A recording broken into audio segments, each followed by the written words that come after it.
দুদিন আগের ঘটনা, এক ছেলে এক মেয়ের সাথে প্রেম করত, তারা বিয়ে শাদী করেছে, তাদের পরিবারের সমস্যা দেখেছেন আপনারা ফেসবুকে, দেখেছেন না? একটি পারিবারিক একটি ব্যক্তি ঘটনাকে কারা রাজনৈতিক রূপ দিয়ে দেশে অশান্তি সৃষ্টির চেষ্টা করেছে দেখেছেন আপনারা সবাই। প্রিয় ভাই বোনেরা, এদের সম্পর্কে সতর্ক থাকতে হবে। দেখেন তারা কিভাবে বিভ্রান্ত করছে। নির্বাচনের সময় আমি আপনাদের বলেছিলাম যে কিভাবে তারা বিভ্রান্ত করছে। এই গুপ্ত বিভ্রান্তকারীরা আবারও এখন এই বিভ্রান্তের কাজ শুরু করেছে তারা।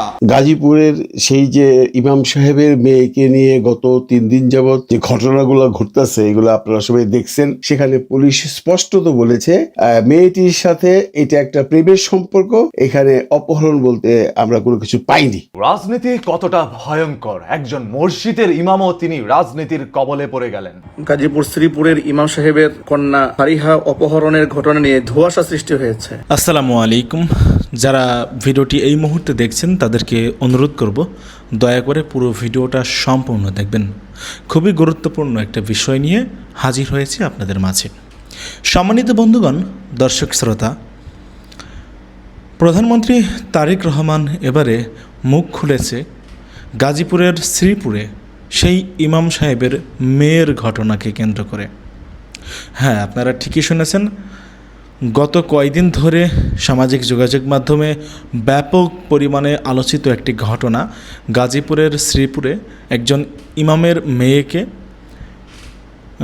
ঘরের তালা ভেঙে অস্ত্রের মুখে জিম্মি করে তারপর তুলে নিয়ে যাওয়া হয়। এরপর ঘটনাটি সামাজিক যোগাযোগ মাধ্যমে আলোচনায় আসলে তারপরে পুলিশ 24 ঘন্টার মধ্যে মেয়েটিকে উদ্ধার করে। মেয়েটির জবানবন্দি নেওয়া হয়।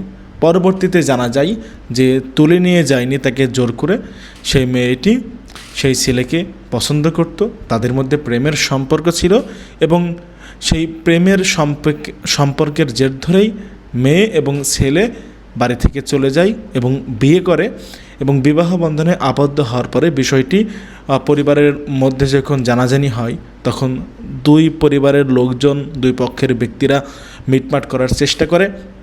কিন্তু সেই ইমাম সাহেবের ইগোর কাছে আসলে হেরে যায় ছেলেপক্ষের পরিবারের লোকজন। ইমাম সাহেব তার মেয়েকে বাড়িতে নিয়ে আসার পরে তালা মেরে ঘরে বন্দি করে রাখে। পরবর্তীতে মেয়েটি যখন সেই ছেলেকে জানায় যে আমাকে বাসায় নিয়ে আসার পরে আমার বাবা ঘরে বন্দি করে রেখেছে, আমাকে নিয়ে যাও, তখন ছেলের পরিবারের লোকজন এসে মেয়েটিকে ঘরের তালা ভেঙে নিয়ে যায় বাড়ি থেকে। এই ঘটনাকে রাজনৈতিক একটা রূপ দেওয়ার চেষ্টা করেছে কিছু শ্রেণীর মানুষ এবং সেই ইমাম সাহেব নিজেই বলেছে যে যুবদল ছাত্রদলের সঙ্গে জড়িত ছিল। ছেলেপক্ষের পরিবার নাকি রাজনৈতিক প্রভাব খাটিয়ে এই ঘটনাটি ঘটিয়েছে, এরকম নানা কথা আপনারা শুনেছেন। তো এই বিষয়টি নিয়েই আক্ষেপ প্রকাশ করেছে প্রধানমন্ত্রী তারেক রহমান খোদ নিজে। বগুড়ায় গিয়েছেন, আপনারা সকলে জানেন। বগুড়া সফরে কথা বলতে গিয়ে তিনি এ কথাই বলেন যে ছেলে মেয়ের প্রেমের ঘটনাকে রাজনৈতিক রূপ দিয়েছে কিছু দুষ্কৃতিকারী।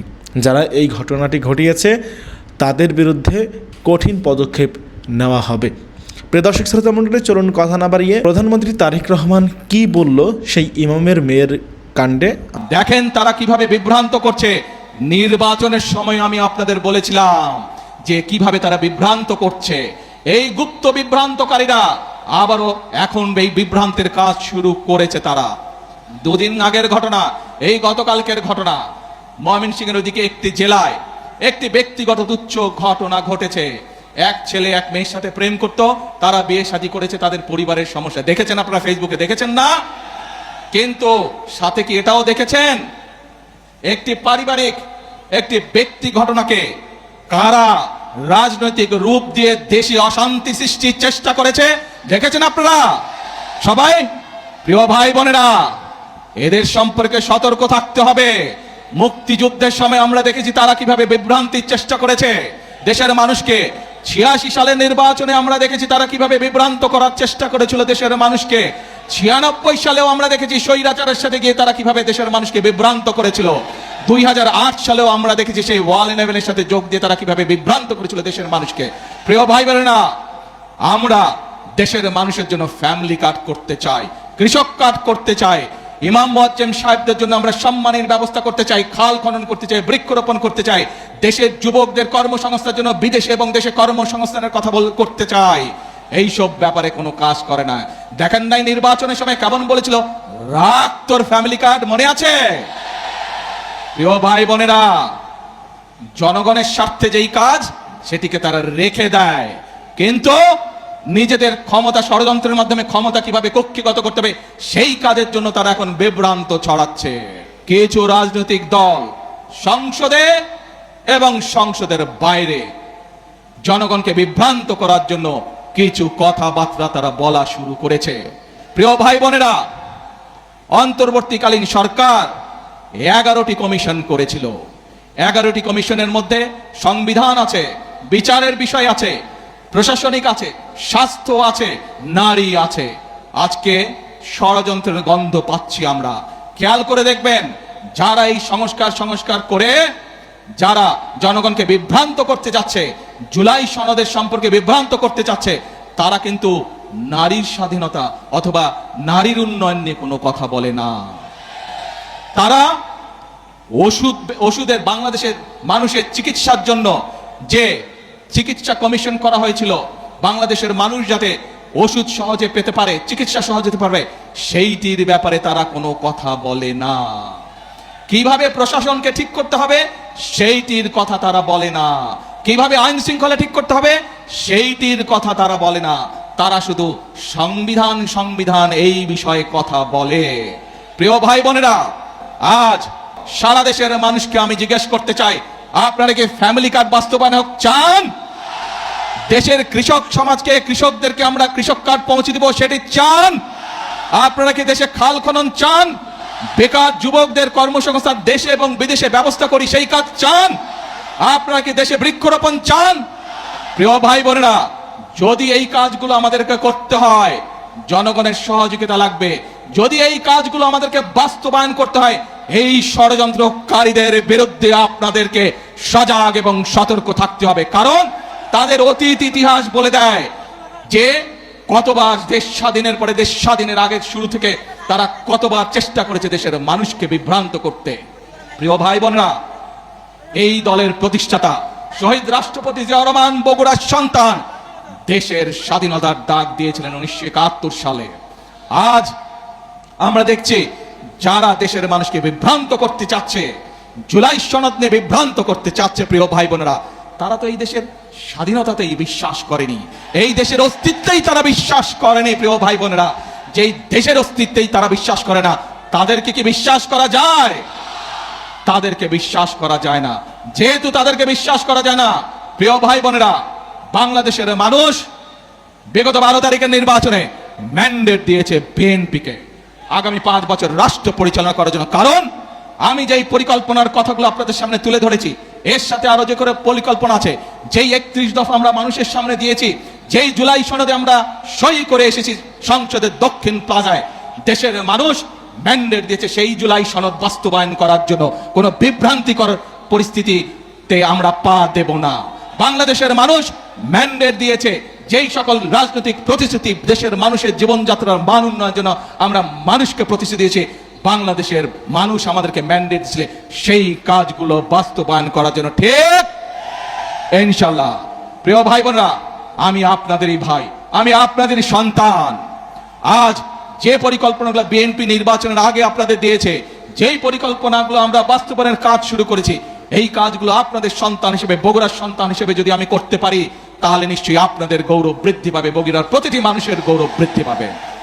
আজ আমি আপনাদের মুরব্বী সহ সকলের, মা বোন সহ সকলের দোয়া যেমন চাই, আমি আপনাদের সমর্থন তেমন চাই, এবং আপনাদের মাধ্যমে, মিডিয়ার মাধ্যমে সারা বাংলাদেশের সমর্থন চাই।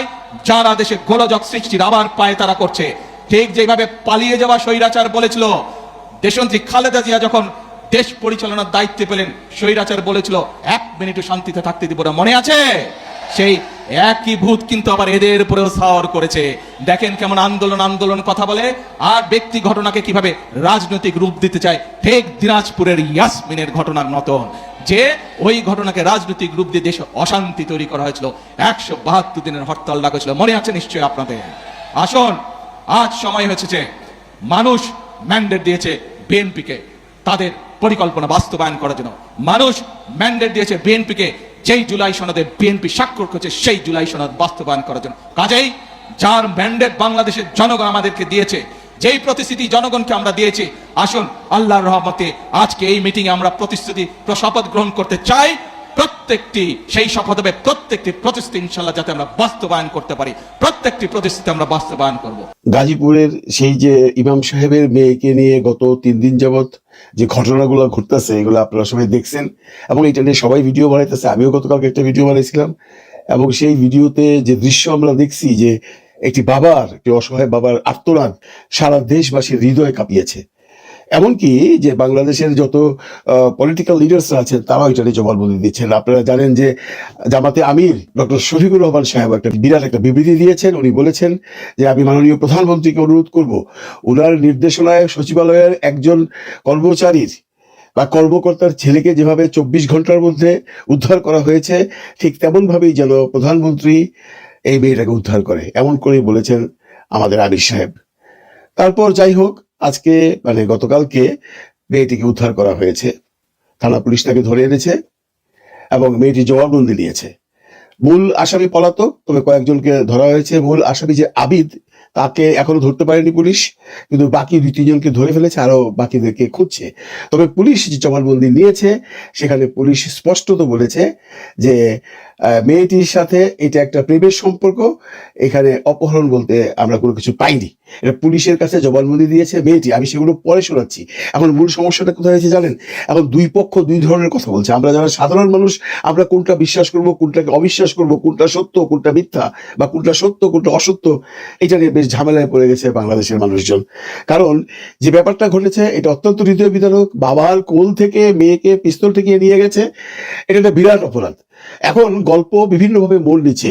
প্রথম গল্পটি হলো যেটা একটি পক্ষ বলছে, সেটি আমি আপনাদেরকে বলবো, তারপর দ্বিতীয় পক্ষটার কথাও বলবো, আপনারাই বিবেচনা করবেন অ্যাকচুয়ালি ঘটনাটা কি। টোটাল ঘটনাটা শোনার পর আপনার নিজেরই মাথাটা ঠিক থাকবে না। দেখুন, এই আবিদ যে ছেলেটি, যারা যে মূল আসামি, ফারিয়ার স্বামী বলে যে দাবি করছে বা ফারিয়ার স্বামী হিসেবে যে পরিচয় দিয়েছে, আবিদ হলো এই ফারিয়াদের বাড়ির জাস্ট অপোজিটে একটা দোকান আছে তার। বলা হচ্ছে এই দোকান থেকে এই ফারিয়ার বাবা ইমাম সাহেব বিভিন্ন সময় বিভিন্ন সদাইপাতি দিত, টাকা পয়সা ঠিক মতো দিত না, একটা রিলেশনশিপ ছিল। এবং মেয়েটি ফারিয়ার সাথে এই ছেলেটির একটা সম্পর্ক আছে, এটা তার বাবা মা জানতো। এবং এমনও বলা হচ্ছে যে এই পয়লা বৈশাখ যেদিন ঘটনা ঘটেছে প্রথম, তার আগেই ফারিয়াকে এই আবিদ একটা 22,000 টাকা দিয়ে মোবাইল কিনে দিয়েছে, এমন কথা বলছে একটি পক্ষ। তার তারা বলতে চাচ্ছে ফারিয়ার সাথে আবিদের প্রেমের সম্পর্ক, তাদের বিয়ে হয়েছে। তাদের বিয়ে হয়েছে কবে? পয়লা বৈশাখ। আবিদ এবং এই মেয়েটি চলে গেছে, ভেগে গিয়ে তারা বিয়ে করেছে, তারা সেখানে কাবিন করেছে। তারপর বিয়ে করার পর তারা যখন ফেরত এসছে, তখন মেয়ের পক্ষ এবং ছেলের পক্ষ বসে একটা আন্ডারস্ট্যান্ডিং এ আসছে যে আমরা চলে যা হবার হয়ে গেছে, আমার মেয়ে আমাকে ফেরত দিন, আমরা ধুমধাম করে বিয়ে দেবো, যেহেতু বিয়ে হয়েই গেছে। এটা কিন্তু বলছে একটি পক্ষ, সত্য মিথ্যা আমরা কেউই জানি না। এটা বলছে ওই এলাকার লোকজন এবং আবিদের পরিবার বলছে। সেইভাবে পরের দিন 15 তারিখে আপনার মেয়েকে আবিদ তার বাবার বাড়িতে ফেরত দিয়ে দিয়েছে। ফেরত দিয়ে দেওয়ার পর এখন বাবা নাকি আর রাজি না, মেয়েকে দেবে না, এবং মেয়ের সামনে বাবা গিয়ে নিজের গলায় নিজে ছুরি ধরেছে এবং মেয়েকে বলেছে যে তুই যদি ওর সাথে যাস তাহলে আমি আত্মহত্যা করবো। তখন মেয়ে উল্টিয়ে গেছে ইন দ্যাট সেন্স যে মেয়ে তখন ন্যাচারালি বাবা মার প্রতি মানুষের ওই বয়সে টানটা বেশি থাকে, তখন সে আবিদকে বলেছে দেখো তুমি আমাকে ভুলে যাও, যা আবার হয়ে গেছে, আমার আব্বুর জন্য আমি তোমাকে স্যাক্রিফাইস করলাম বা এরকম কিছু, তুমি আর আমাকে নেবার চেষ্টা করো না। এখন আবিদ বলছে যে আমি তো তোমাকে বিয়ে করেছি, এবং আবিদের পরিবার বলছে সে 14 তারিখে বিয়ে করে তারা রাত্রি যাপন করেছে একসাথে, তারপরে 15 তারিখে সে বাড়িতে চলে গেল।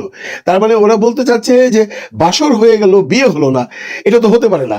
তখন এই আবিদের বাবা মা আত্মীয় স্বজন প্রায় 30-35 জন পাড়ার মহল্লার লোকজন মিলে তাদের বাড়িতে গেছে এবং ওখানে গিয়ে যে ঘটনাটা ঘটিয়েছে সেটা আপনারা জানেন বা শুনেছেন, যে পিস্তল টিস্তল ঠিকই আবার ফারিয়াকে উঠিয়ে নিয়ে গেছে। ফারিয়াকে উঠিয়ে নিয়ে যাওয়ার পর ফারিয়ার উপর কোনো শারীরিক অত্যাচার করা হয়নি, ফারিয়াকে বিভিন্ন জায়গায় রাখা হয়েছে। কোথায় রাখা হয়েছে ফারিয়া বলতে পারছেন, আমি সেগুলো সব আপনাদেরকে পরে দেখাচ্ছি। তারপর ফারিয়াকে যখন ধরা হলো, মানে উদ্ধার করা হলো গতকালকে, তখন ফারিয়া পুলিশের কাছে জবানবন্দি দিয়েছে যে সে স্বেচ্ছায় তাকে বিয়ে করেছে। এবং পুলিশ স্টেশন থেকে যে ইনভেস্টিগেশন অফিসার ছিল সেই পুলিশ কর্মকর্তা কি বলেছে সেটা একবার দেখুন। এদিকে উদ্ধারের পর ওই মাদ্রাসা ছাত্রী আদালতে জবানবন্দি দিয়েছে।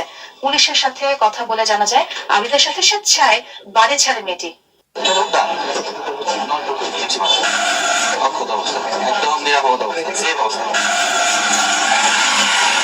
এটা একদম স্বেচ্ছায় গেছে, ঘটনা এখানে যদি শেষ হয়ে যেত তাহলে অন্যরকম ছিল। এরপর দেখেন এই মেয়েটি নিজের মুখে একটি জবানবন্দি দিয়েছে এবং পুলিশের কাছে জবানবন্দি দিয়েছে। পুলিশের যে জবানবন্দিটি পুলিশের কাছে দিয়েছে সেটার আপনার অডিও বার্তা আপনারা শুনলেন।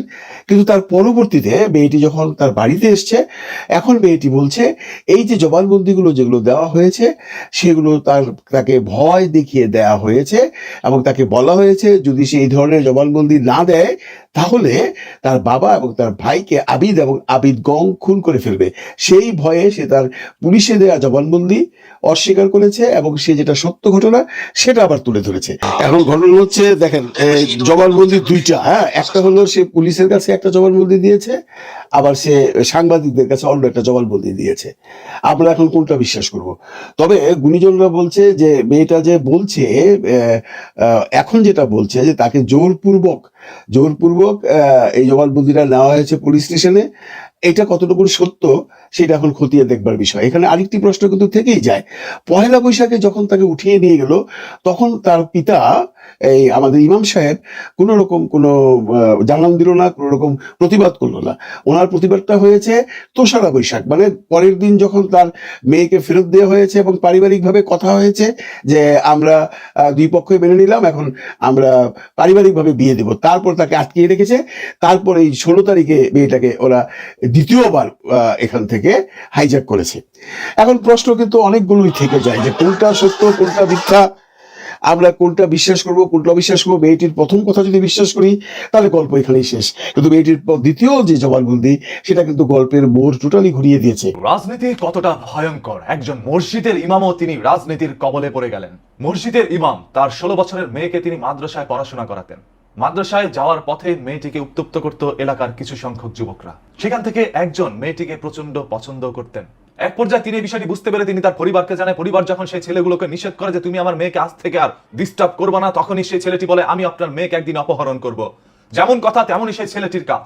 মেয়েটিকে জোরপূর্বক ভাবে সকাল 8টার দিকে একদিন উঠিয়ে নিয়ে গিয়ে পরদিন সকাল 10টার দিকে তারপর আবার বাসায় ফিরিয়ে দেয়। এই ঘটনার প্রেক্ষাপটে এলাকার মধ্যে নালিশ বসানো হয়। সেই নালিশের পরিস্থিতি আরো উত্তপ্ত হয়ে ওঠে। পরবর্তীতে সে মেয়েটিকে তার বাবা মার সামনে থেকে জোরপূর্বক ভাবে আবারও ছিনিয়ে নিয়ে যায় সেই এলাকার কিছু পাতি নেতারা।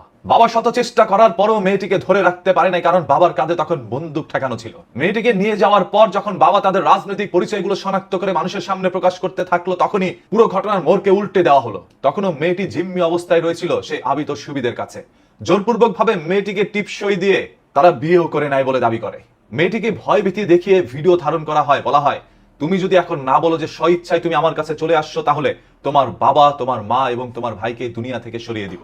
বাবা মা ভাই বোনের কথা চিন্তা করে মেয়েটি বলে হ্যাঁ আমি স্বইচ্ছায় তোমার কাছে এসেছি এবং আমি বিয়েও বসেছি। এইরকমই একটি ভিডিও সামাজিক যোগাযোগ মাধ্যমে ছড়িয়ে যাওয়ার পর থেকে মানুষ বলতে শুরু করে সেই ইমামের মেয়ে মাদ্রাসায় পড়ুয়া ছাত্রী ইচ্ছাকৃতভাবে ভালোবেসে সেই আবিদের হাত ধরে চলে গিয়েছে। তবে সেই মেয়ের বাবা ইমাম হাদিউল ইসলাম বিএনপিকে ফাঁসানোর জন্যই বলছে সেই ছেলেটি নাকি ছাত্র দলের কর্মী। তার মেয়ে যে স্বইচ্ছায় চলে আসছে এটা তিনি বলছে না। এগুলো সম্পূর্ণই নাকি পরিকল্পিতভাবে সেই ইমাম সাহেব করে যাচ্ছিলেন। সামাজিক যোগাযোগ মাধ্যমে যে সকল রাজনীতি ব্যক্তিত্ব রয়েছে তারাও ওই পোস্টটি শেয়ার করে বলতে থাকে এই যে ইমামের মুখোশ খুলে দিয়েছি। তবে ঘন্টা খানেক না কাটতে সেই মেয়েটি পুনরায় আবারও মুখ খোলে। সাংবাদিকদের প্রশ্নের জবাবে বলে আমাকে তারা ভয় ভীতি দেখিয়েছে যে আমার বাবা মাকে তারা দুনিয়া থেকে সরিয়ে দিবে, যার কারণে আমি ওই কথা বলতে বাধ্য হয়েছি।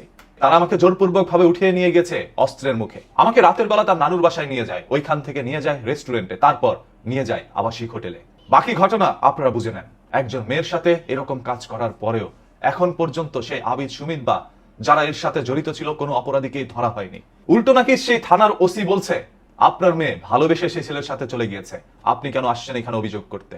এভাবে কথাগুলো বলছিলেন মাদ্রাসা পড়ুয়া ছাত্রী মেয়ের বাবা ইমাম হাদিউল ইসলাম। তার অশ্রু ভেজা চোখে রয়েছে হাজার অভিযোগ এবং তিনি বললেন যে অভিযোগগুলোর মধ্যে একটি হচ্ছে আমি বিপদে পড়ে গিয়েছিলাম তাদের কাছে সাহায্যের জন্য, আর তারা উল্টো আমাকে আরো বিপদে ফেলে দেওয়ার চেষ্টা করছে।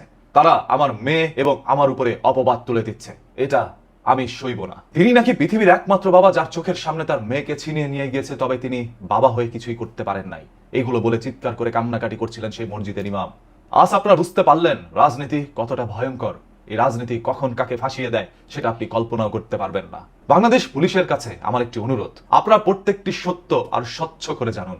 এই সত্যের পিছনে লুকোনো সেই মিথ্যাটাকে খুঁজে বের করে আনুন, তাহলে জনগণ আপনাদের প্রতি আরো আস্থা পাবে। জনগণকে আপনারা রক্ষা করবেন, জনগণ আপনাদেরকে রক্ষা করবে। তদন্ত ছাড়াই কোনো রিপোর্ট দিয়ে দিয়েন না। এই সোশ্যাল মিডিয়া মানুষকে কাঠের চশমা পরিয়ে দিতে পারে। ওই মেয়েটি এক একবার এক একভাবে মন্তব্য করছে, এক একবার এক একজনের বিরুদ্ধে কথা বলছে। তাই কোনটা সত্য সেটা জানার জন্য আরেকটু ধৈর্য ধরুন, জানতে পারবো মেয়েটি কি স্বইচ্ছায় গিয়েছিল নাকি তাকে জোরপূর্বক ভাবে উঠিয়ে নিয়ে যাওয়া হয়েছে।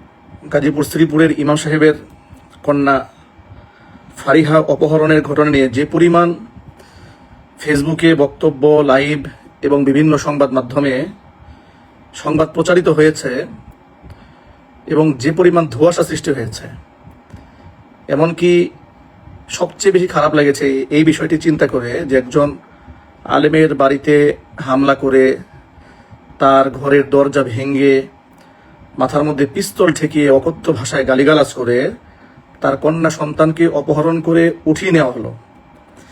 সেই বিষয়টি সেই মাজলুম আলেমের পক্ষে না দাঁড়িয়ে সন্দেহের তীর তার দিকে নিক্ষেপ করে তথাকথিত কিছু প্রশাসনের বক্তব্য সোশ্যাল মিডিয়াতে অনেক দেখলাম সুশীল সেজে খুব ভাইরাল করে দিয়েছেন। কেউ কেউ তো বলা শুরু করে দিলেন যে বাঙালি জাতি খুব আবেগপ্রবণ, আবেগের মধ্যে ইমাম সাহেব হিসু করে দিয়েছেন, নাউজুবিল্লাহ। আবার কেউ কেউ বলেছেন আবেগের মধ্যে হিসু করে দিয়েছেন, ইত্যাদি ইত্যাদি কত কথা এই পর্যন্ত বলা হলো। আরো বেশি খারাপ লেগেছে যে আলেম ওলামা হয়ে যে আলেমদের বিপদের সময় পাশে না দাঁড়িয়ে মানে ঠুনকো সন্দেহের বশবর্তী হয়ে তাদের বিপক্ষে অবস্থান গ্রহণ করার যে ভয়াল দৃশ্য আমরা দেখতে পেলাম, আমি ব্যক্তিগতভাবে অত্যন্ত মর্মাহত এবং দুঃখ ভারাক্রান্ত। প্রথমত কয়েকটা কমন বিষয় এটা জানা থাকা দরকার ছিল আমাদের, যে অপবাদটা ছড়িয়ে দেওয়া হলো যে প্রেম ঘটিত বিষয় ছিল। এমনকি এই বিষয় নিয়ে বাংলাদেশের উল্লেখযোগ্য একটি অনলাইন পোর্টালের একজন উপস্থাপককে দেখলাম, তিনি খুব বাজে মন্তব্য করেছেন মাদ্রাসা ছাত্রীদের ব্যাপারে। তাদের নাকি একবার চোখ মারলেই তারা কবজায় চলে আসে, এই ধরনের বাজে কথাও অনেকে বলতে শুনেছি। আমার বক্তব্য খুবই স্পষ্ট এই ব্যাপারে যে প্রথমত সন্দেহের তীর তো তাদের দিকে যাওয়া দরকার ছিল যারা অপহরণ করেছে। কারণ যদি প্রেম ঘটিত বিষয় হয়ে থাকতো, হারাম রিলেশন ঘটিত বিষয় হয়ে থাকতো, তাহলে তো সেখানে তাদের ঘর ভাঙচুর করার প্রয়োজন হতো না, দরজা ভাঙার প্রয়োজন হতো না, মাথায় পিস্তল ঠেকানোর মতো ঘটনা ঘটতো না। সে মেয়ে তেমনি পালিয়ে যেত। মেয়ে যদি কারোর জন্য পাগল হয়ে থাকে তাহলে তো মেয়ের বাবা তাকে আটকে রাখতে পারবে না। কিন্তু সেই বিষয়টি নিয়ে কি পরিমাণ জলখোলা করা হয়েছে। দেখা গেল আসল ভিকটিম যিনি মূল আসামি অপহরণকারী ছেলেটাকে গ্রেফতার করা হলো না, তার বাবাকে গ্রেফতার না করে আশেপাশের বেশ কিছু লোকদেরকে গ্রেফতার করা হলো এবং প্রশাসনের মাধ্যমে সংবাদ ছড়িয়ে দেওয়া হলো। একটা প্রেম ঘটিত একটা বিষয় ছিল, এটা মেয়ে ইচ্ছে করে গিয়েছিল। এবং সবচেয়ে বেশি দুঃখজনক বিষয় হচ্ছে এই বিষয়টি সম্পূর্ণ যাচাই বাছাই করার আগেই সেখানকার তদন্ত অফিসার তিনি এই সংবাদটা ছড়িয়ে দিলেন। এই তার দেওয়া বক্তব্যটা অর্থাৎ প্রশাসনের দেওয়া বক্তব্যটাকে, যিনি ভিকটিম তার স্পষ্ট বক্তব্য আমাদের সামনে আসার আগেই প্রশাসনের বক্তব্যকে আপনারা গ্রহণ করে নিলেন। আপনারা প্রশাসনের ব্যাপারে এতটা আশাবাদী বা প্রশাসনের যে কোনো বক্তব্যকে আপনারা এতটা হাসিমুখে গ্রহণ করেন, আপনাদের কি ভুলে গেছেন আপনারা 2018 সালে গাজীপুর লক্ষ্মীপুরা মাহফিল মঞ্চ থেকে হাজার হাজার মানুষের সামনে থেকে আমাকে উঠাই নেওয়া হলো। আমাকে যখন উঠিয়ে নিয়ে যাচ্ছে আমি প্রশাসনকে জিজ্ঞেস করলাম আমাকে কোথায় নিয়ে যাচ্ছেন। তারা বললেন সে আওয়ামী জাহিলিয়াতের আমলে। কোথায় নিয়ে যাচ্ছেন? বললো থানায় নিয়ে যাচ্ছি। কি অপরাধ? বলে কিছুই বলতে পারবো না, উপরের নির্দেশ বলে হাজার মানুষের সামনে থেকে মাহফিল থেকে আমাকে উঠাই নেওয়া হলো, মঞ্চ থেকে নেওয়া হলো, রাতের বেলায় গারদে রাখা হলো, সকালবেলা কোর্টে তোলা হলো। প্রশাসন কি জবানবন্দি দিয়েছে জানেন? প্রশাসন জবানবন্দি দিয়েছে কোন এক গুপ্ত আস্থানায় আমরা গুপ্ত মিটিং করছিলাম রাষ্ট্রের মধ্যে বিশৃঙ্খলা সৃষ্টি করার জন্য, এবং আমাদের কাছে 16টা ককটেল বোমা পাওয়া গেছে। এমনকি আদালতে তারা সেই 16টি ককটেল বোমা রিকভারি পর্যন্ত দেখিয়েছে। প্রশাসনের ব্যক্তিরা উদ্দেশ্য প্রণোদিতভাবে একজন নিরপরাধ মানুষকে অপরাধী বানানোর জন্য, আমি সকলকে বলছি না, একজন নিরপরাধ ব্যক্তিকে অপরাধী বানানোর জন্য তারা কত প্রকারের ছল ছাতুরি এবং নাটক সাজাতে পারে তার বাস্তব সাক্ষী তো আমি নিজেই। 2018 সালে মাহফিল মঞ্চ থেকে তুলে নিয়ে তারা আমার ব্যাপারে অভিযোগ দিয়েছিল যে তার কাছে ককটেল বোমা পাওয়া গেছে। এই জবাবটি তারা দিয়েছিল, এমনকি তারা রিকভারি পর্যন্ত দেখিয়েছিল। এরপরে 2013 সালে মামলা করেছিল, পুলিশবাদী মামলা। গাজীপুরে আমরা গাড়ি আগুন দিয়ে পুড়িয়ে দিয়েছিলাম। এই প্রশাসনের স্টেটমেন্ট, আমাদের কোনো স্টেটমেন্ট নেওয়া হয়নি, যদিও আমরা সে সময় জেলাতেই ছিলাম না। তাহলে যারা প্রতিনিয়ত মামলা কেন্দ্রিক এই ধরনের মিথ্যা গুজব হয়রানি মানুষকে করে থাকে, তাদের কথা আপনারা খুব সহসায় নিয়ে নিলেন যে ভিকটিম পরিবার, একজন আলেম, একজন মসজিদের ইমাম সাহেব আল্লাহর নামের কসম করে বললেন যে আমার মেয়ের সাথে তার প্রেম ঘটিত কোনো বিষয় ছিল না। আপনারা একজন আলেমের কসমকে বিশ্বাস করলেন না। এমনকি তার অপহৃত যে মেয়েটি, সেই মেয়েটি তাদের কাছে ফিরে আসার পরে স্বাধীনভাবে স্টেটমেন্ট দিবে, আপনারা ভিকটিমের কাছ থেকে তাদের বক্তব্য পর্যন্ত নিলেন না। নেওয়ার আগেই আপনারা আবেগের বশবর্তী হয়ে এই করেছে সেই করেছে, আবেগের মধ্যে হিসু করে দিয়েছেন নানা ধরনের বক্তব্য আলেমের বিরুদ্ধে, এরপরে মাদ্রাসা ছাত্রীদের বিরুদ্ধে, তাদেরকে সামান্য একটু চোখ মারলেই বাগে চলে আসে, ইত্যাদি ইত্যাদি ইত্যাদি নানান কথা দিয়ে আপনারা ভরে ফেললেন। এরপরে বিকেলের দিকে দেখলাম যে একটা সংবাদ, সেখানে চেহারাটা আফসা করে রাখা হয়েছে। তাকে কেউ জিজ্ঞেস করছে যে তুমি কি একাকে গিয়েছিলে, সে বলে একাকে গিয়েছি। এরপরে মেয়েটা যখন এই সারা বাংলাদেশের প্রতিবাদের মুখে প্রশাসন যখন তাকে ধরতে সক্ষম হলো, তাকে কবজা আনতে সক্ষম হয়েছে, কোর্টে যখন তোলা হলো, বাবার কাছে যখন ফিরিয়ে দেওয়া হলো, ওই মুহূর্তে বাবার কাছে আসার পরে, এর মানে হচ্ছে মেয়ে যখন ওই চক্রের ফাঁদ থেকে পূর্ণ স্বাধীন হলো, তখন আসল ভিডিও ফেসবুকে প্রচার করা হলো। তখন মেয়েটি বলল যে আমার কাছ থেকে জবানবন্দি নেওয়া হয়েছে খুব জবরদস্তি করে, এবং তথা করে যে কাবিন নামার কথা বলছে এবং যে কোর্ট ম্যারেজের কথা বলছে, আমি সেখানে কোনো সই স্বাক্ষর দেইনি, আমার কাছে একটা কাগজের মধ্যে সই নিয়েছে অত্যন্ত জবরদস্তি করে। আমাকে উঠিয়ে নিয়ে চাপের মুখে বলা হয়েছে তুমি যদি এই মুহূর্তে এই ধরনের স্টেটমেন্ট না দাও তাহলে তোমার বাবাকে, তোমার ভাইকে মেরে ফেলা হবে। এখন আপনারা কি বলবেন? অর্থাৎ মূল ভিকটিম, যাকে অপহরণ করা হয়েছে, সে বলছে আমাকে জবরদস্তি করা হয়েছে, সেই ব্যক্তির স্টেটমেন্ট এটা। ইমাম সাহেব আল্লাহর নামে কসম করে বলছেন যে আমার মেয়ের সাথে প্রেম ঘটিত কোনো বিষয় ছিল না।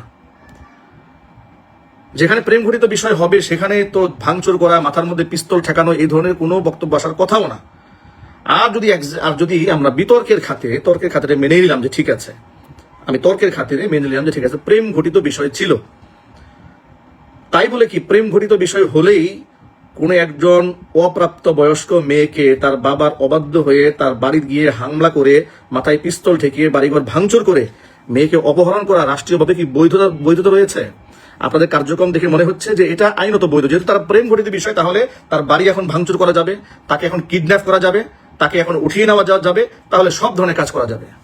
তারা এখন এই লাইভের জবাব কি দিবেন? এই মেয়েটি যে বললো যে আমার কাছ থেকে জবরদস্তি করে স্টেটমেন্ট নেওয়া হয়েছে, আমি এই ধরনের কোনো স্টেটমেন্ট দেইনি, তার সাথে আমাদের প্রেম ঘটিত ভালোবাসার কোনো সম্পর্ক ছিল না। এই যে বক্তব্য মেয়ে এখন দিচ্ছেন, এখন এই বক্তব্যের বিষয়ে আপনাদের বক্তব্য কি? এখন কার বক্তব্য আপনারা নেবেন? মেয়ের বাবা কসম করে বলছেন যে মেয়ের সাথে তার ওই ছেলেটার প্রেম ঘটিত কোনো বিষয় ছিল না, তার বক্তব্য আপনি নেবেন না। যাকে অপহরণ করা হয়েছে তার বক্তব্য আপনি নেবেন না। আপনি কার বক্তব্য নেবেন? আপনি ওই পুলিশ অফিসারদেরকে নেবেন যারা দলীয় স্বার্থে, ক্ষমতার লোভে কিংবা ক্ষমতাসীনদের চাপের মুখে নিরাপরাধ মানুষকে অপরাধী বানাতে পারে, অপরাধীকে নিরাপরাধ বানাতে পারে। সম্মানিত বন্ধুগণ, দর্শক শ্রোতা মণ্ডলী, আপনারা জানাবেন কি বলতে চান। আপনারা আপনাদের মতামত এবং ওপিনিয়নটা অবশ্যই কমেন্ট করবেন। প্রধানমন্ত্রী তারেক রহমান যে কথা বলেছেন, সেই কথার সঙ্গে আপনাদের ওপিনিয়নটা কি? আপনারা কি মনে করছেন প্রধানমন্ত্রী তারেক রহমান তিনি কি আসলে এই বিরুদ্ধে যে পদক্ষেপ নেওয়ার ঘোষণা দিলেন কিংবা যেই কথা বলেছেন, সেই কথার সঙ্গে আপনারা একমত পোষণ করছেন? আপনারা কি মনে করেন সত্যিকার অর্থেই সেই ইমাম সাহেব সে রাজনৈতিক রূপ দেওয়ার চেষ্টা করেছে এবং একটা বিতর্কিত করার চেষ্টা করেছে বিএনপি দলকে?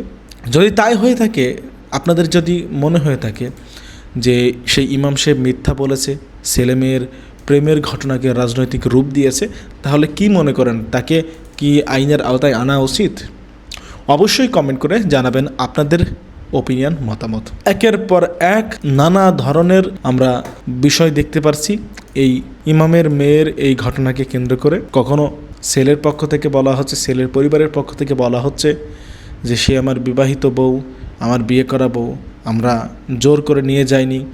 কখনো মেয়ে বলছে যে আমাদের মধ্যে প্রেমের সম্পর্ক ছিল, স্বইচ্ছায় এসেছি, আমাকে জোর করে তুলে নিয়ে যাওয়া হয়নি, আমরা বিয়ে করেছি, আমার বাবা আমাদেরকে মেনে নিতে চাইনি বিধায় আমরা বাসা থেকে আবারও চলে গেছি। আবার কখনো সেই মেয়ে বাড়িতে গিয়ে বলছে যে আমাকে জোর করে নিয়ে গেছে, থানায় ভয় দেখিয়ে জবানবন্দি নিয়েছে। কোনটা আসলে বিশ্বাস করব আমরা? জানাবেন আপনাদের মতামত, ওপিনিয়ন। ভালো থাকবেন, সুস্থ থাকবেন প্রিয় দর্শক। আজকের মতো এ পর্যন্তই। আল্লাহ হাফেজ।